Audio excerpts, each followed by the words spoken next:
লক্ষ্মীপুরে গভীর রাতে বাসায় ঢুকে বৃদ্ধ নারীকে হাতুড়ি দিয়ে পিটিয়ে হত্যা করা হয়েছে। শনিবার ভোরে পৌরসভার 10 নম্বর ওয়ার্ডের দক্ষিণ মজুপুর এলাকায় এই ঘটনা ঘটে।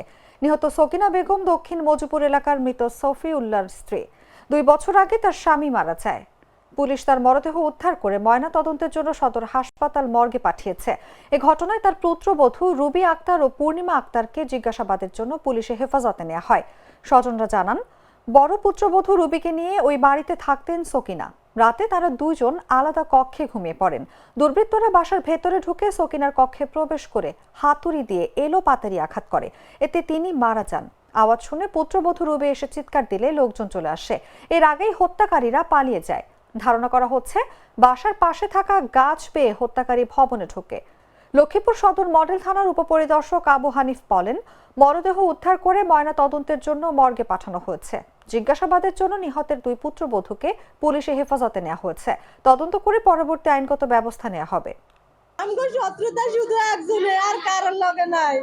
ঘরের মধ্যে আমার ভাবি আর আমার মা, এরা খুব ভালো সম্পর্ক। শত্রুতা আমার ছোট ভাইয়ের শ্বশুরের লগে, ছোট ভাবির লগে।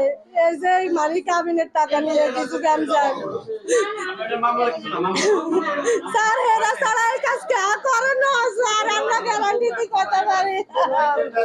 স্যার এরা খুব হুমকি ধমকি দিত।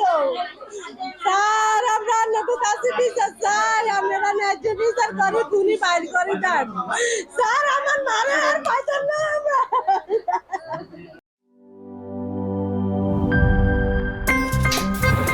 আমার একটা স্মার্ট সিদ্ধান্তে 25% গ্যাসের খরচ কমেছে। ভাবছেন কিভাবে? সাধারণ গ্যাস স্টোভ বদলে আমি এনেছি আরএফএল গ্যাস স্টোভ। এর সাইন্টিফিক নজল ও ব্রাস বার্নার ক্যাপ সমানভাবে তাপ ছড়িয়ে রান্না করে দ্রুত।